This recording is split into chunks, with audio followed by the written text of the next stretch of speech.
Hey, all my IFG friends, this is Steve. I want to say, if you like movies like I do, we've started a new podcast called Happy Hour Flicks. You can find it anywhere podcasts are found. It's all about nostalgic movies that we love, and we bring on special guests each episode, and we also have specialty cocktails made for each one, too. So it really is an hour of a good time talking about movies that we love, like Gremlins, Seven, Free Willy. We talk about The Last Starfighter also. I mean, we kind of run the gamut across all the decades and really have a great time. So wanted to invite you to come over and join us at Happy Hour Flicks, anywhere podcasts are found. Matt Mundy, what's going on, man? Hey. Oh, I got you muted. Hang on. They're not editing this out. They're leaving that in. We're leaving that in. Hey, there I am. Hey, there you are. Awesome. How you doing today? I'm good, bud. How are you? I'm doing just fine. It's that time of year in New York where everything's starting to get a little more quiet or a little more cold. Yep. Feel the winter coming on. Yeah. Regret all life decisions for being on the East Coast. Exactly. Hey, which is kind of appropriate because we're talking to somebody based out of L.A. today. Right, but he's from Brooklyn. That's right. Well, best of both worlds. Yeah, Matthew Gentile, writer-director of the film American Murderer, which is out in theaters of the day of recording it. So the day we're recording it, it drops in theaters today. 40 theaters across the U.S. Okay, yeah, 40 theaters, and then by the time our listeners are on this, it's probably going to be an all TVODs, right? Right, all TVODs. Basically, it's a real life sort of crime drama. It's in the Catch Me If You Can camp. The kind of like the cat and mouse game of the officials and the FBI trying to track down this mastermind criminal con artist. Yeah, and he's got a great cast assembled. Can't wait to talk to him hell of a about cast. The supporting cast. I mean, all the cast is really good. Just really surprising. Every time you cut to a new scene, you're like, oh wow, that person's in it. Yeah, and they all get their moment and everything. And but yeah, it's kind of like that Catch Me If You Can and that procedural, engine behind it, the procedural drama, right? The FBI right behind every single piece, which is great. Yeah, absolutely. So yeah, after no further ado, what do you say? You want to jump in and talk to Matthew? Yeah, let's do it. This is the Independent Filmmakers Guide from Framework Productions. Framework Productions. Matthew, thank you very much for joining us here. We got Matthew Gentile on today, and man, thanks for sending over the movie. Really enjoyed getting to see American Murderer, first and up front and everything. So I think first of all, thanks for being here. Thank you for having me. Yeah, so you are the writer and director. And before we get too deep in here, can you tell what is the movie about? Can you sum it up for us in just like a couple, short sentences? Yeah, American Murderer is based on a true story of Jason Derek Brown, a charismatic con man who became the FBI's most unlikely and elusive top 10 fugitive. And so the film is about his life and how he became this enigmatic figure. And also about the manhunt and the attempt to bring him to justice. So it's, on the surface, it's a cat and mouse thriller. Tom Pelphrey plays Jason Derek Brown. Brian Phillips plays the special agent Lance Lysing, who is on his trail. And the film, has a ensemble cast with Jackie Weaver, who plays Jason Derek Brown's mother, Chantel Van Stenton, plays his sister, Paul Schneider, Moises Arias. It's really a crazy cast. It's amazing. Cast is just crazy. I mean, and we definitely want to talk about casting. But first of all, how did you? It's crazy that this guy is on the list with Whitey Bulger and Osama bin Laden, and somebody you've never heard of. How did you come across the story? Well, my sentiments exactly. I felt the same way, and that was the first ping that got me to start on this journey. So back when I was 14 years old, this crime was committed. The movie takes place in 2004. And that was around the time when I was 14. And before I wanted to be a filmmaker, I actually wanted to be an FBI agent. So I used to go on the FBI's top 10 most wanted fugitives website. They used to have it. They still have it, the FBI.gov. If you go on there, you can look at the top 10 fugitives. And I used to look at the fugitives, mugshots, and see if I could help the feds catch somebody and get the reward money. And as kids do. And I was immediately struck by Jason's face for the exact reasons you just said. You had these mean, menacing criminals like Whitey Bulger and Osama bin Laden, criminal masterminds, kind of geniuses at what they did. And even despite how evil they were, you know, very sophisticated criminals. And then you have this surfer dude punk from Southern California. Something about it just didn't quite fit the bill. Yeah. So I went and I asked myself, you know, who was this guy? And I, you know, looked at the case a little and I was like, okay. And I didn't think about it for a while. Cut to 14 years later, I'm fresh out of film school at the AFI. I'm trying to figure out, you know, what is that? What's that first movie? What does it look like? You know, is it going to be, how much do I make it for you? I'm just like everybody else who's graduating film school and has no idea what their first film's going to be. And sure enough, one day I was storyboarding. I had a branded content gig that I was shooting, and I was drawing out my shots for it. And as I'm storyboarding, I have the TV on in the background. And sure enough, Jason Derek Brown's face just popped on the TV screen. And I couldn't believe it. I said, oh my God, this guy, he's still missing? Like, what happened here? You know, did he, you know, how did he capture this on? Because Bin Laden and Bulger were caught, right? But this guy wasn't. So I was immediately transfixed. I was like, something about this doesn't seem right. So I turned up the volume.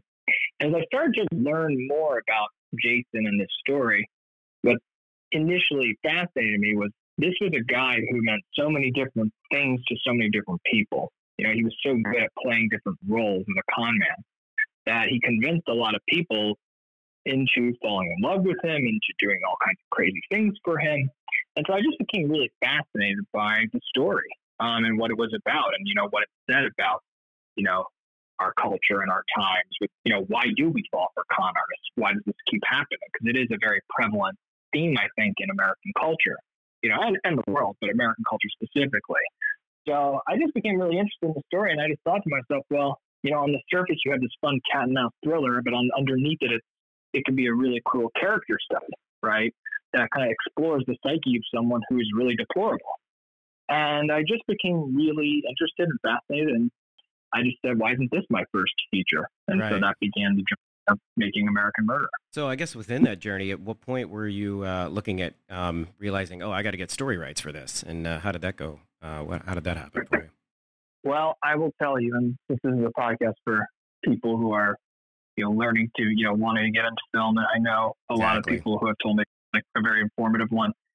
I will tell you, I was a little stupid.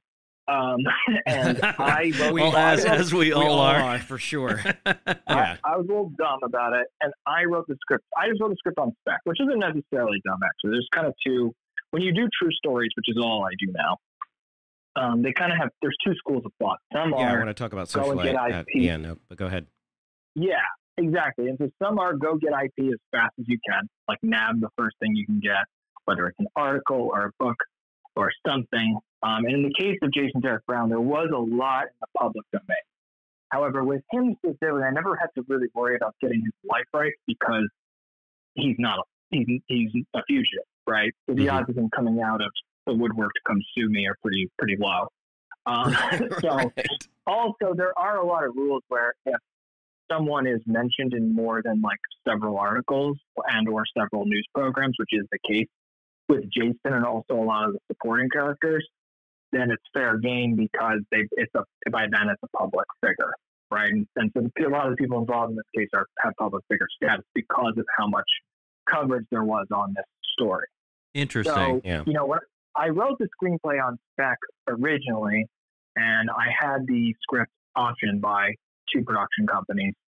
And at that point, by the way, once you have your screenplay optioned, it really does become kind of the producer's problem or the buyer's problem. However, I would say, because I now am experiencing this with my next film, The Socialite, and some other scripts, I have all of which are true crime, that the tricky thing about it is you kind of, if you can get a piece of IP, it does protect your script because it protects you and your script because it's, say, a production. Fortunately, I have great producers who really believed in me.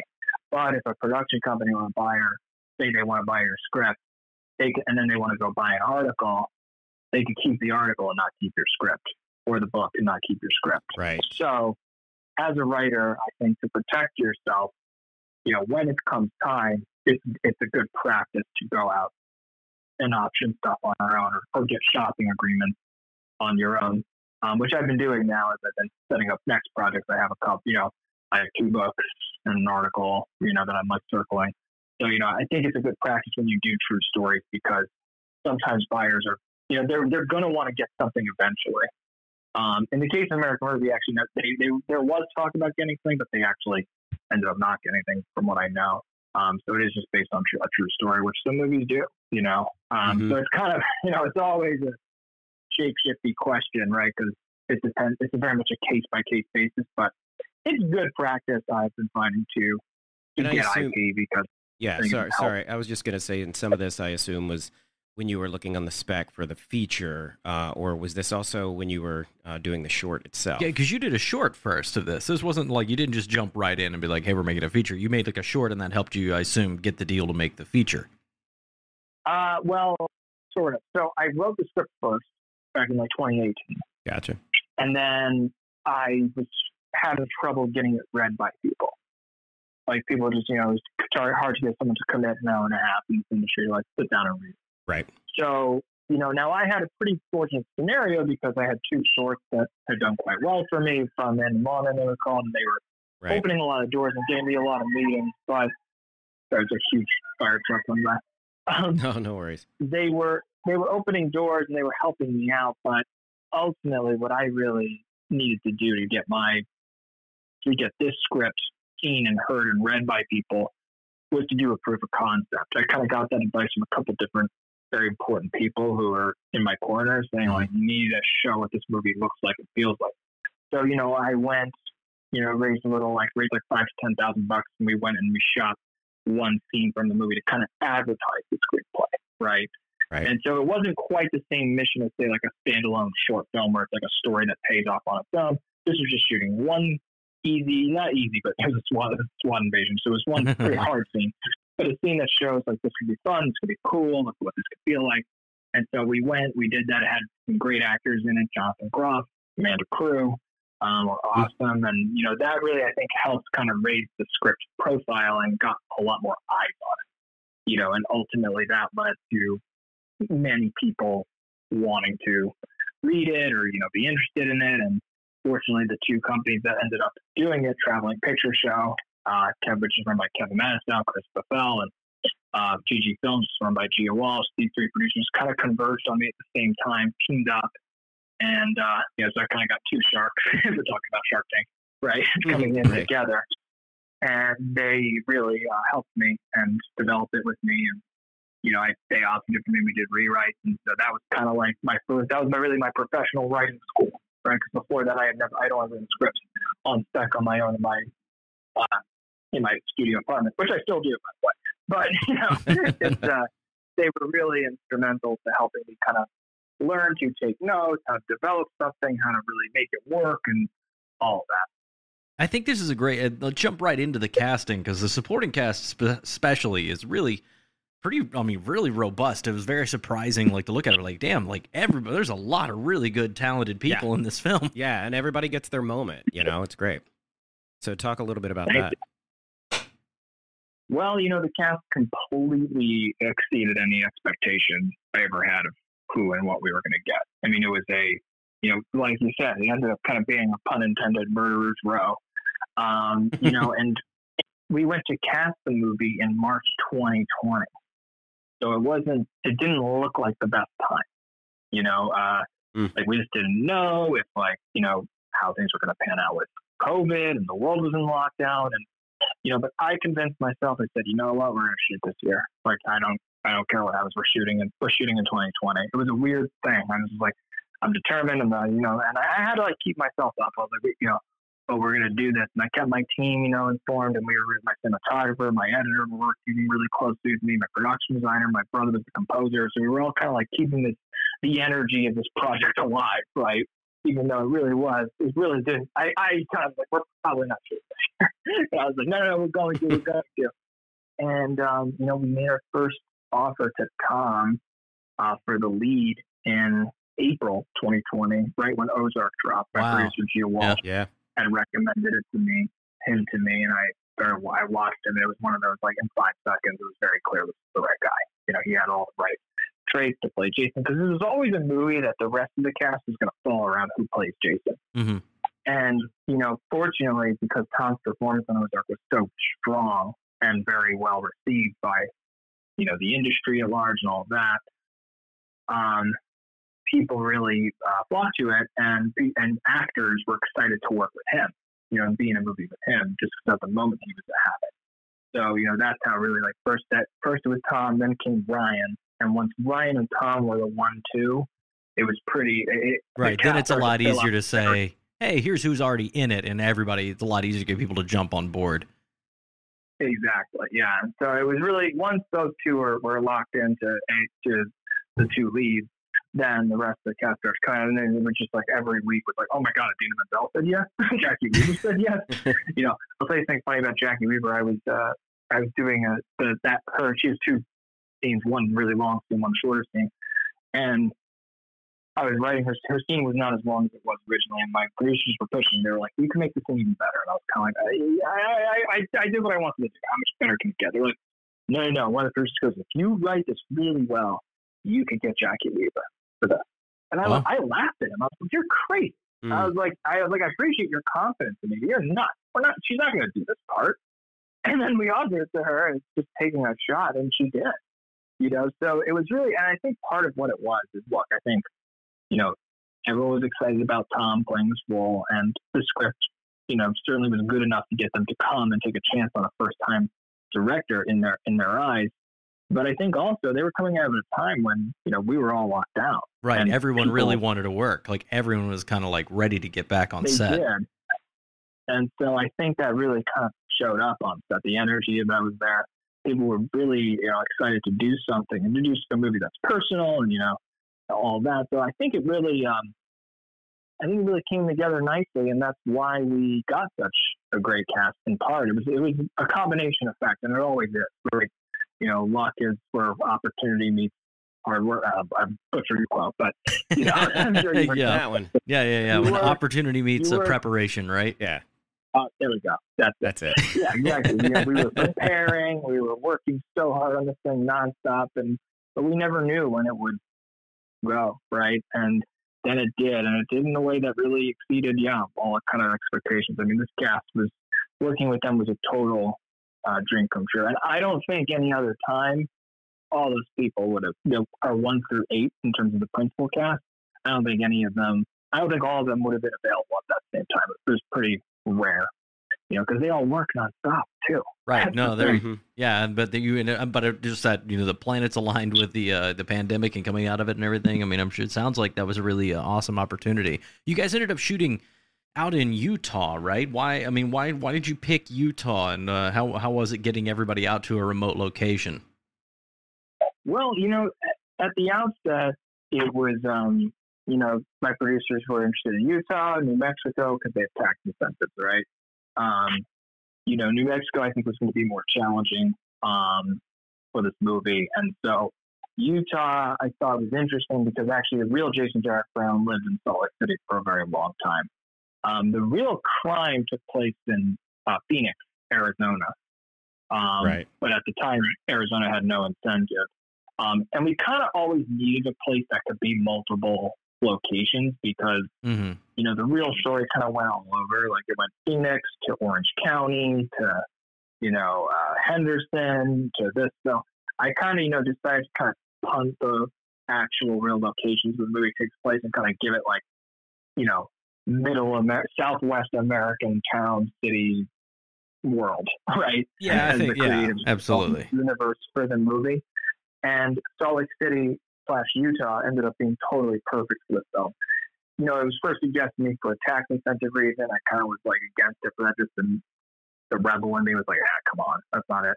But then I went out there with my cinematographer. We went on a scout. I actually have a great mentor, Ronaldo Marcus Green, who's an awesome guy. He was the one who told me, he was like, dude, you got to go out there with your DP and you got to check it out, like, and make sure it's right for the story. Like, that's what matters most, right?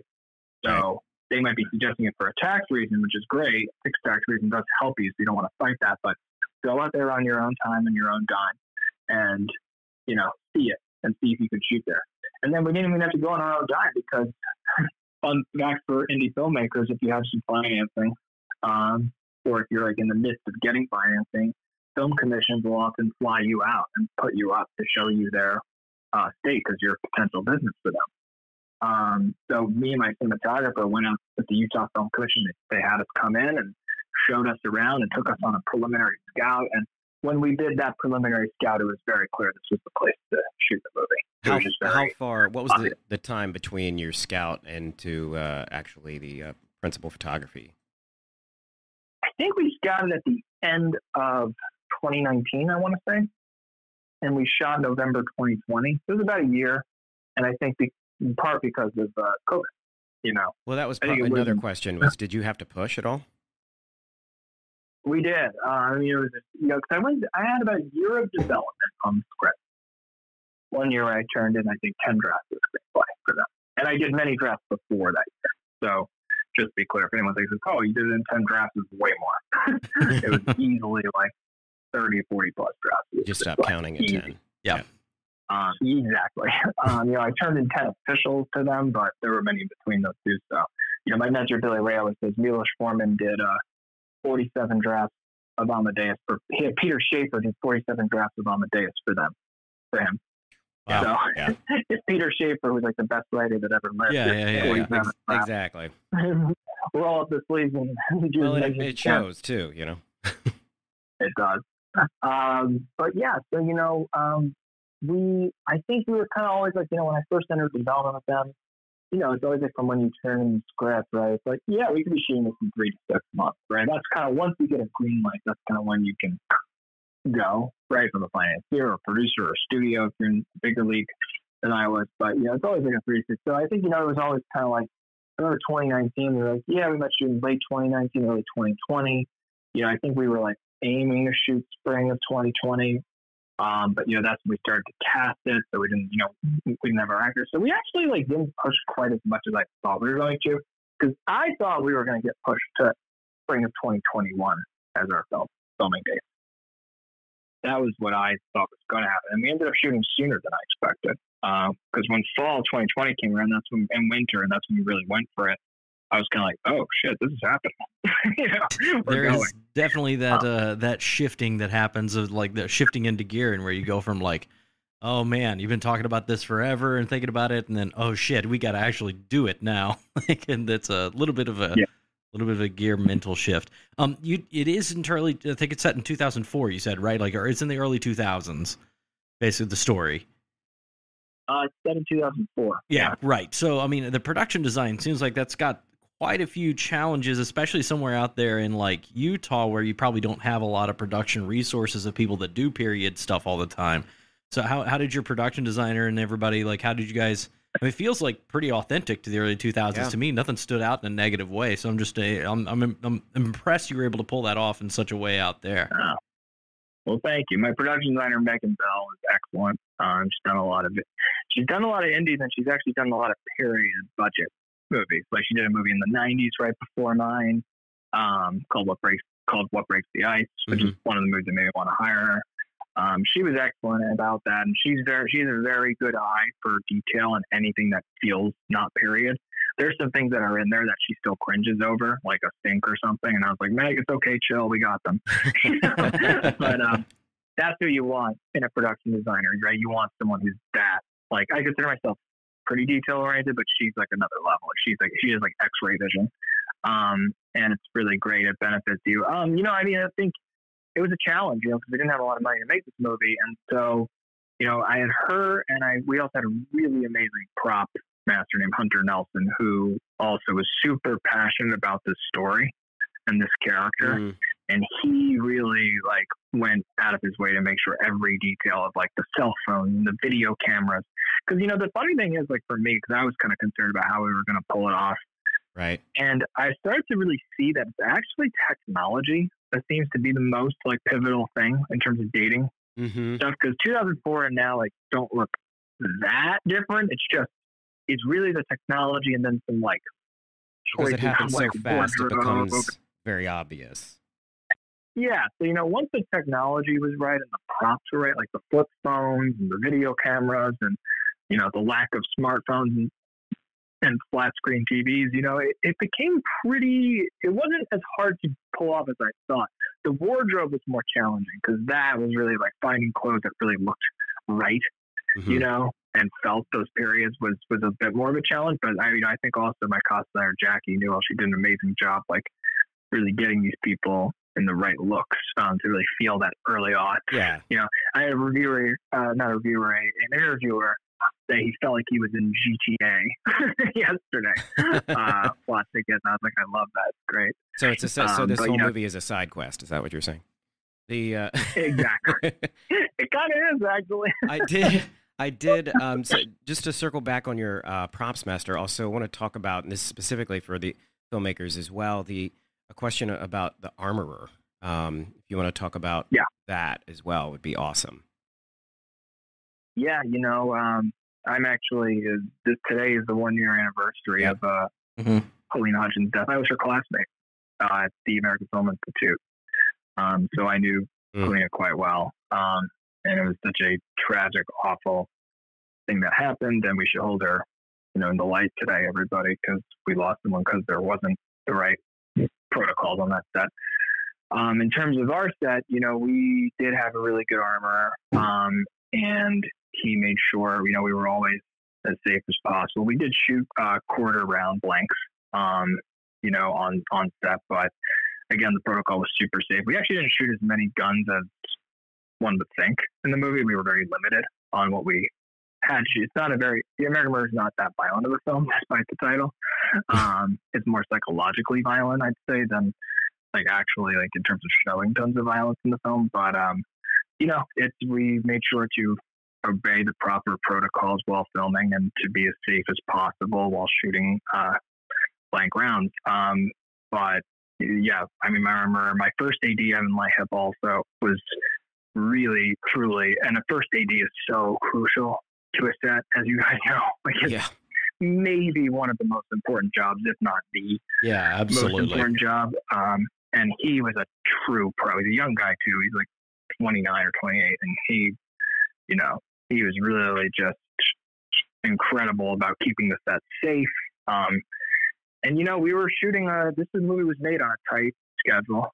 You know, we only had 22 days to film it, so it's not a lot of time. But I really think that I think the next question there. I thank God for having really, you know, a first-rate crew. This Utah crew really came together, and again also came at a time where people weren't really working and coming out of tough times. And I compared it to like a great sports team in the Great Depression. You know, it was like they all just came around and rallied and were so excited about the movie and making it.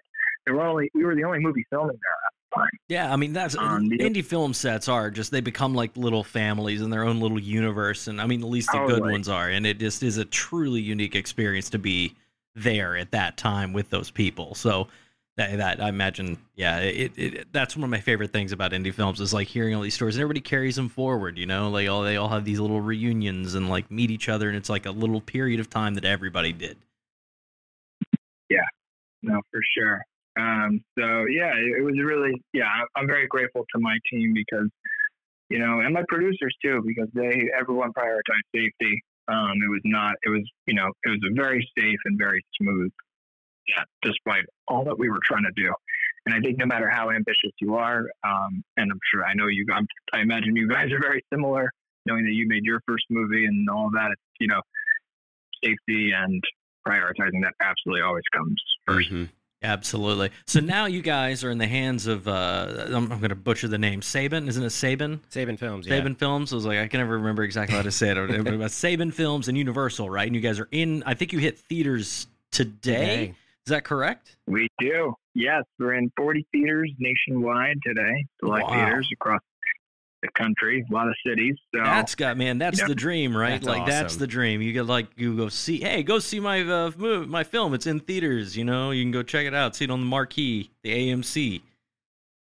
It's pretty crazy. We're not an AMC, so we're a lot. Some megaplexes and all of that. So yeah, no, it's very exciting. And look, I mean, it is such a rare thing to get an indie film made, period, as you guys know. Like getting Ryan and I were interviewed by Drew Pearson. I didn't know who he was, so I don't watch any sports, but he's apparently the football player who caught the first Hail Mary. And he asked us both, he goes, "What's your Hail Mary?" And Ryan said, making an independent film is a Hail Mary, right? Mm-hmm. Any independent film that gets made is a Hail Mary because of how hard it is. So, the fact that we get theatrical, period, was such a luxury. Because I think a lot of people worked and thought, oh yeah, it's going to go to streaming because that's what everything does these days. And we will be on streaming next week, by the way. So if you cannot make it to a theater in the next 7 to 14 days, you can stream it as of October 28th on all VOD platforms. But if you can come see in the theater, please do, because we want to support the movie theaters. They need it right now. Yep. Because right now Top Gun's doing all the heavy lifting. So, but and we know see some indie films. Yeah, absolutely. And we know you have your next indie films already. You're working on your next script already, right? Socialite. Yes, sir. You did your research. Yes, I'm working on the Socialite as of now. So I'm planning to do that late next year, late 2023. So mounting that one and sending this one off and doing the promotion. It's kind of like at the very end of American Murder and at the very beginning of the Socialite. So interesting. Yeah. Cool, man. Well, so hopefully 2024 we'll see your name here again on Matthew Gentile, Socialite. Gentile, yeah. Jesus. Matthew Gentile, Socialite. Yeah, dude. Well, we'll definitely want to get you back on here for that for sure. You have me for any movie I do. There you go. I'm yours. Thank you guys so much. It's such a fun interview. You guys, did your research, asked great questions, and it's cool to talk to fellow filmmakers. So thank you for what you're doing for independent filmmakers as well by creating this podcast. It's a great forum for people to learn, and I'm grateful I could be on it. Hell yeah, man. We're just all trying to learn from each other. That's I think right. Trying to try to make as few mistakes as we can. It's such a thin razor margin anyway. So anyway, it was great. I'm going to check out your film. Yeah, dude. Oh, thanks so much. Thank you very much. Yeah, it's great talking to you, Matthew. Filmmaking is a collaborative experience, and so is this podcast. Please take a second to subscribe so you know about future episodes, and leave a review. It really does help us. For more info about today's guest, please visit independentfilmmakersguide.com, where you can check out all our episodes that run the gamut of filmmaking topics. Hey friends, we just wanted to take a quick moment to talk about two personal things. First, we wanted to thank you, our listening community, and our wonderful guests, learning so much together along the way and continuing to learn, sharing our stories, making a lot of new friends, and collaborating, which is exactly what this is all about. Which also brings me to my second point. In great part to many of these new relationships, we wanted to let you know that we've taken a lot of this advice ourselves and made our own narrative feature film, Herd, H-E-R-D, Herd, which is premiering this October on Friday the 13th in select theaters as well as on VOD. Personally, I think it's the perfect kind of scary movie to watch during our favorite scary season. So we'd love for you to celebrate with us and watch Herd. You can pre-order it on Apple TV, and of course, do the communal thing, see it in theaters. Of course, for all of this, please see our show notes, but basically, we're going to keep it all updated at herd.film. That's HERD.FILM, herd.film as well. Thank you again, and be sure to give us a rating and a review over on Apple Podcasts so we can continue to build this community and collaborate. IFG, how movies get made.